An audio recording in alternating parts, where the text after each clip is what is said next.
how to move categories in Discord Mobile. Let's get started with this video tutorial.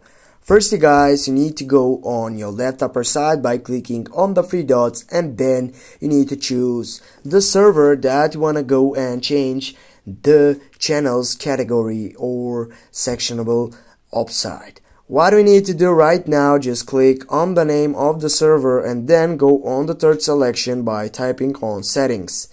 Right after that, what you need to do, just simply go on the fourth selection that says channels.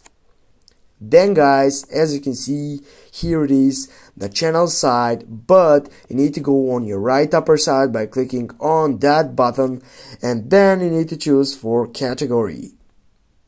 Here guys, simply as you can see on these sides, you have an option for changing or getting move these categories just by typing and holding on and go, for example, go there, go down, and go up, go down, and here as you can see with this we have done it. Now what you need to do, just simply go done, and here we go guys. Thanks for watching. Don't forget to hit that like and share the video. See you soon.